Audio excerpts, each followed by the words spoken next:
What's up, people? It's your girl, Erica B, with the Change Project, and we are kicking off session 1 of Street Smarts, learning through the leader's lens. I got my homegirl, Katie Hawk.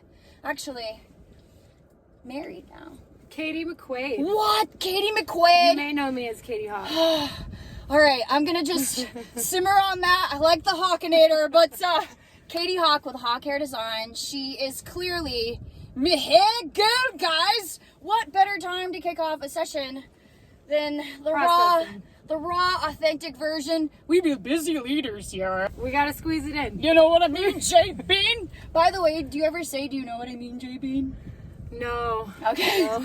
We'll talk about some of I your weird isms. Okay, well, this is, for me, like, I want to kick off something that echoes what I do in our youth empowerment course. The Learning from Local Leaders session is where I have all these guest leaders come in and they share their unique stories and, you know, what led them to where they're at today and what their guiding success principles are, right? And so it's, to me, it is the session where you get all these people who are like, what? Like, you're really just a kid in an adult body, right? Like, you learn so much about people, and you learn that we all struggle and we all go through different experiences. And you know, you've been my girl for several years now, and you and I've had a lot of conversations even about in high school and getting a chance to say, look, you didn't even have this trajectory and all of a sudden you did an internship, and that's what helped you set yourself on this track. So for me, I want to capture that, right? I want to empower our babies in a fun way, right? We're kicking it in McQuade, you know what I'm saying? It's supposed to be like driving around, but just so you know, we're like parked, so we're just kind of watching people.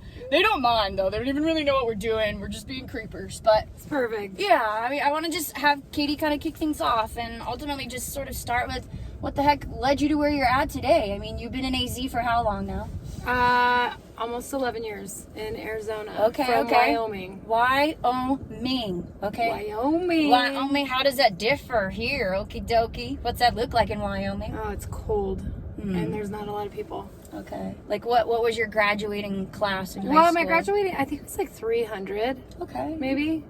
But it was the only high school, and there was only one high school. Okay. So, not all this, you know. Okay. Pick what high school you go to. So go to the high school. Like we were telling me now, in your senior year, is that when you got introduced to this cool internship program? Which, by the way, that's something that we better duplicate in our town, okay? So I want her to tell everything about it so that we can share. This is how this girl got, like, transformed, all right? So Campbell County High School. Shout out to you guys. I'm in love with you. I mean, this was one positive. When it was your senior project, and it was for English, and it would be done your last semester of school, and it was like this whole presentation. You had to put, like, how long is a semester? 4 months? I don't even know. The whole semester was dedicated. This was like your final grade, big deal. So you had to pick 2 careers that you potentially would want to go into or that you were interested in, and you had to research both, like, like, you had to know all of the, like, what the education is, what the pay is like, and on your own. On your own. I love that. So you would do all that research. You had to put all that together, and then the huge impactful part of it was you had to go shadow. You had to have a certain amount of hours shadowing each career that you picked. Well, I wanted to be a teacher. Like, hands down, I was like, I don't even know what other career I want to pick because I already know what I want to do. But then I had this really cool hairstylist, and it always seemed like it was such a fun place to be at the salon. So I was like, I'm just going to shadow the salon because then I can just, like, go to this, like, it would be fun, right? I was looking at it as, like, a way to get out of school because you actually got to leave school to go do your internship. Okay. So like, how many hours a day? Whatever your class, I think your class was like your an last hour of the day or whatever. something? Okay, I'm curious. Probably. It was probably like a 2-hour time frame. 2 hours that you would go. And so I would just go hang out at the salon and fold towels. They didn't even have my answering phones because I wasn't like a paid employee. I would just fold towels. You were good enough to fold the towels. Still to this day. It's a job that never ends. Let's be real.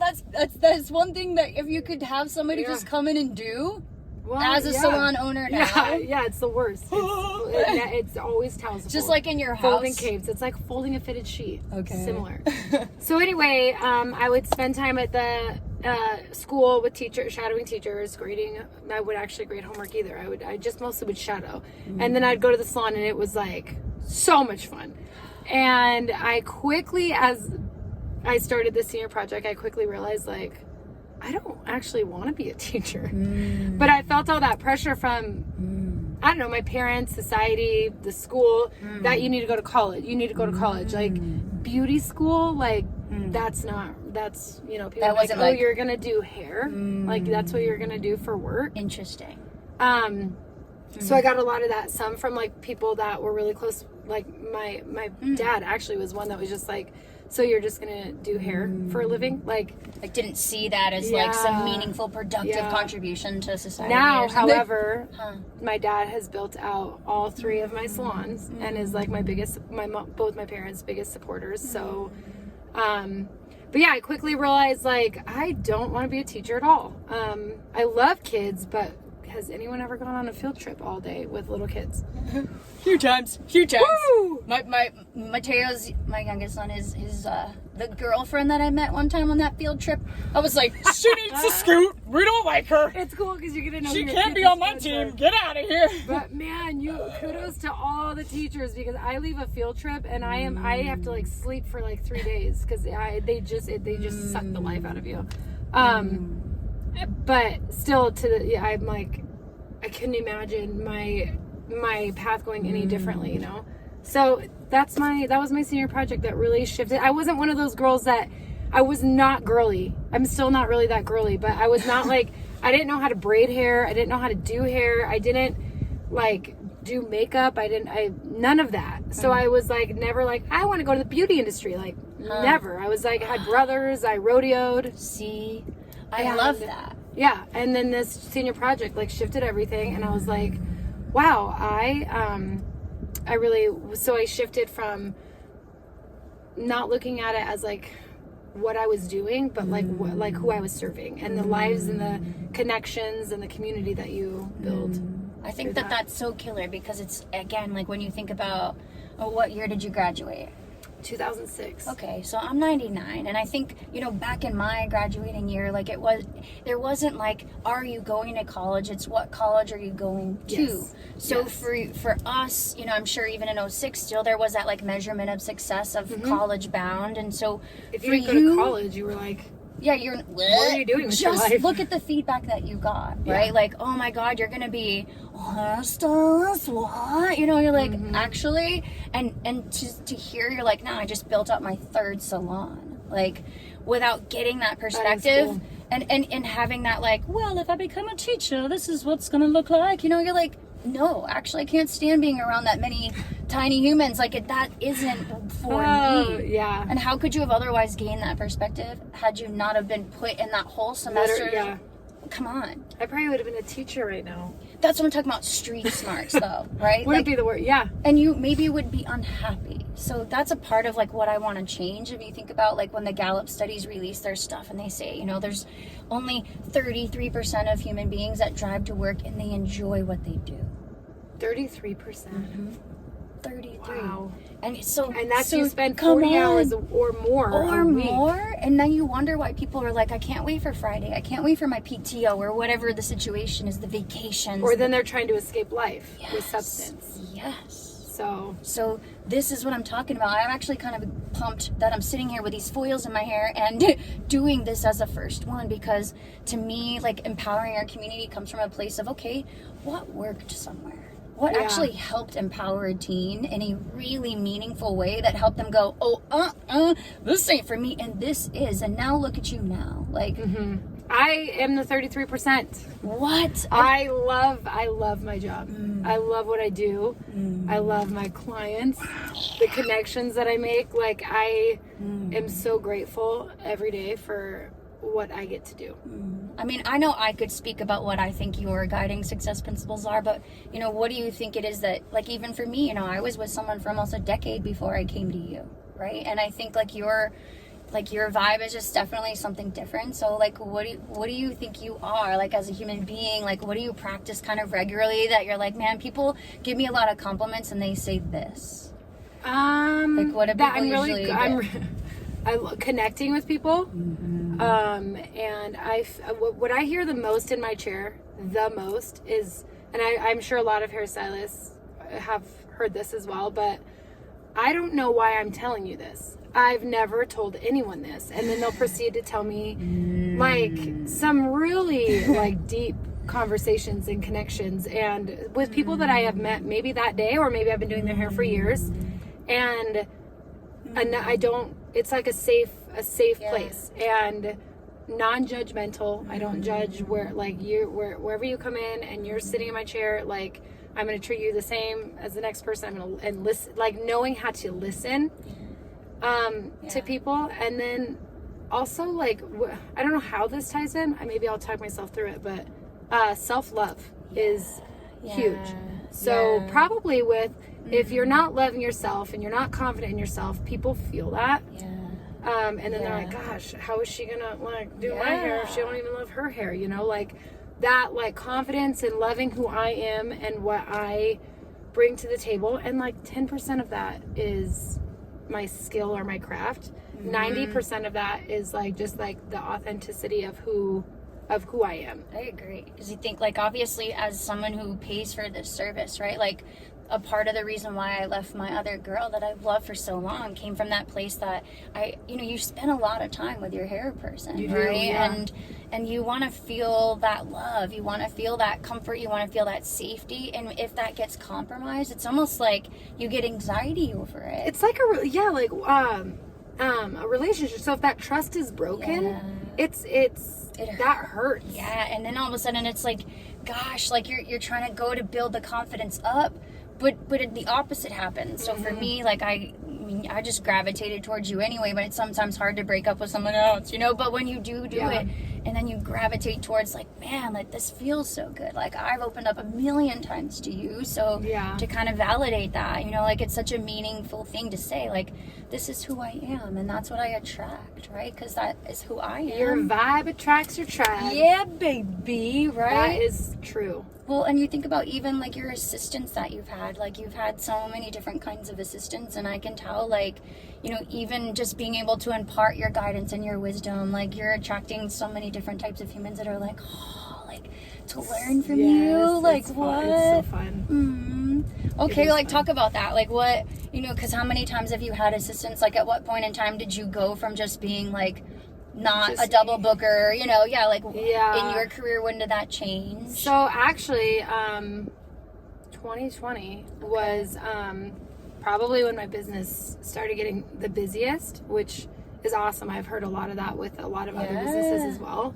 And that's when I first got my first assistant. She's like she's amazing. She is amazing, and she actually taught me how to have an assistant, meaning like she taught me how to book and double book, because she had already been assisting for somebody else. Okay. And she's like a assistant for life. Like she does hair, her own clients, but she mostly assists, and that's a rare thing. Typically my assistants are like on track they get out of beauty school, they are coming to assist, to learn, to shadow, and then they're gonna move on to their own clients. Okay. So I've had my first assistant that is still with me. She's like my diehard. And really?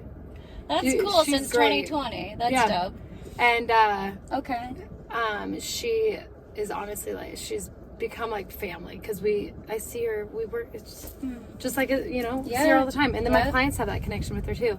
And then I had I hired another assistant who worked with me for about a year. She actually helped me through, I broke my wrist, and as you can imagine, a hairstylist with a broken wrist is that's right, not very effective. So she helped me through that time, which was amazing. And now she is off working in another salon, taking her own clients, I believe, which is amazing to see. I love that. And then I have another girl that just started with me back in October. She just got out of beauty school and got her license, and she is learning, and the goal is for her to start taking her own clients in October. So it's a year of assisting, kind of doing friends and family, working a lot on a doll head.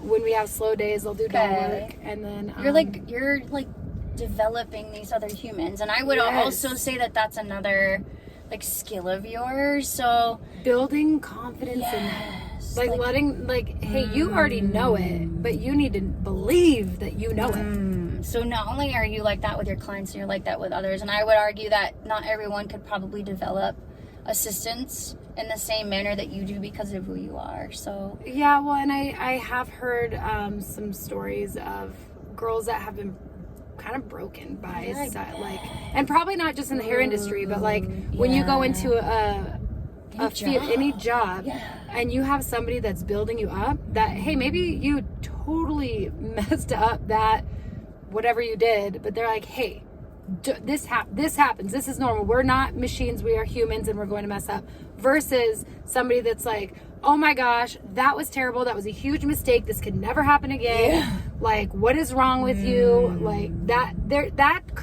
builds two totally different human beings. Well, and I think that this is something that you should, even in terms of like playing to your strengths, like acknowledge, right? Like you have a gift just as much as you're that safe space for your clients. Like you're doing that, mentoring these assistants, right? So a couple questions and we'll kind of close it up. So thinking about like what it is that you're offering, right? Like you have this developmental program for teens and I guess younger, probably. They're usually like 19. Okay. Some of them do even. They're like 18. Perfect, right? Because I think that that's something that I know my own assistant, she's in cosmetology school right now, like trying to figure out what she loves most. She loves makeup. So I think that probably will be what she does, but she likes to do hair too, you know? And so again, like leaving that impression upon them. So financially, like what do those different types of roles, like what does an assistant kind of look like, and then what can a range of expectation be for even someone like yourself who's running their own salon? Like what does that evolution kind of look like? Oh gosh, okay, so this is a fun one because it's like when you start doing hair, you're basically working for free. Like when I started doing hair, it was different in 2007 when I started a salon. I didn't get paid to assist. I just went and I did whatever I could do around the salon and just earning those hours just to get the experience. But I didn't get paid. I wasn't on payroll. How long did you do that? I did that. I actually did that right out of the gate but until I built to clientele. It wasn't like I was exclusively assisting. I would do like the kids cuts. Okay. And like the walk-ins, right? Okay. Like all the things that were like quasi easier, maybe. Yeah. I don't know if that's qualified as easy, but well, but like the things that like the other stylists didn't have time for, like the lower ticket items. So, but I did that for 2 years, probably before I started like really taking my own clients. Like I did not make money, but I always looked at it, I'm like, you know what? My friends are in college right now and they're not getting paid. And so if you look at it as like a year of beauty school or whatever it is, and then a couple years of just building. And so anyway, I pay my assistants minimum, well, a little over minimum wage, $15 an hour. Okay. And then they're with commissions on that, like opportunities to make money with like blowouts or add-on treatments or product sales. Like there's little incentives. Little incentives. But it's not great money. Now here's the fun part. You assist, you get on your own, you start taking your own clients. Well, then that's still a little sketchy. You might not be making a ton of money because you're paying your rent, you're paying all these things, and you have to keep the clients coming in. However, I like, not to toot my own horn, but like sit like 6-figure stylist since 2020, even having a baby. Okay. Having a baby, going on maternity leave, taking 2.5 months off of work, like I've been doing hair for what, like 18 years? How far away is 2007? I don't know. A lot of years. And 17 years. But I had years that I would make $10,000 in a year. In a whole year. Okay. So it's definitely cool to see that evolution. It is, yes. And the hair industry, beauty industry, probably there's no ceiling. You get what you put into it, and you get like what you give comes on back. It takes time, but it does. Well, let's close it up by saying, what advice would you give to not just your younger self, but somebody that's like considering this field? You just told them maybe 2 years you're going to be working for free, baby. I don't know if that's a selling point, but it's true. It's true. I mean, that's why this is called Street Smarts, because I didn't want to give it any other way. Like if that makes you crap your pants, then okay. But if the prospect of making 6 figures is something that motivates you too, okay, then guess what? Like here's what I'm gonna have to go through to get there. So what I would tell my younger self or anyone going into this type of industry, the discipline and like you have to be kind to yourself. You have to be kind to yourself. Like, be disciplined and keep, like, every day. It's like that 1%, right? Like, doing something that's making you 1% better. And instead of, like, oh my gosh, we were just talking about how January can be so slow. And instead of, like, downward spiraling and being like, oh, I suck at hair, I'm never going to make it, like, I'm, like, going to lose my job, whatever, right? Be like, you know what? I have a little bit of extra time. I have been doing hair for 17 years. I'm going to work on a doll head. Yeah. I am going to work on my speed with extensions. Sharpen like, that saw, baby. Yeah, like, it's all your perspective. And, like, I have some downtime. How can I pour back into my business? Rather than, I'm slow. I am going, everything is, which, trust me, I get there too. But taking yourself out of that. So that just taking yourself out of the freaking hole that you dig for yourself sometimes and climbing out and being like, no, I'm going to focus on what I can do and being 1% better every day and being disciplined in my craft. Boom. I love it. Boom. Okay, final question. And we're going to get these foils out, baby, because we got to wrap it up, all right? So, okay, we're driving in this car. Kind of, sort of, we're actually parked. But, all right, what is one song that gets you freaking hyped up? Like, something that you're just like, oh, this is my jam. If you're like me, like, I'm like, oh, this is my favorite. Oh, this too. I have a, like, huge have it like your variety theme of song, music, okay? Something. But, okay, if it was in the background of this vid, what would so you many want? things come up to mind, but the one that really, like, I'll sing, like, I'll hit all the notes, nail it, Bohemian Rhapsody. Oh, okie dokie.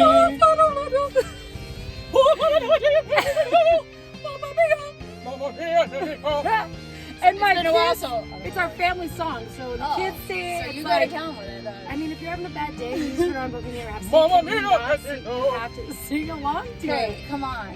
All right. Well, then game on, because I think that's the kind of stuff that it's like, I don't even know the words. Like, let it go. I don't know the words either. Yeah, and guess it's my what? theme song. That's why we're nervous right now. Just I don't know the words.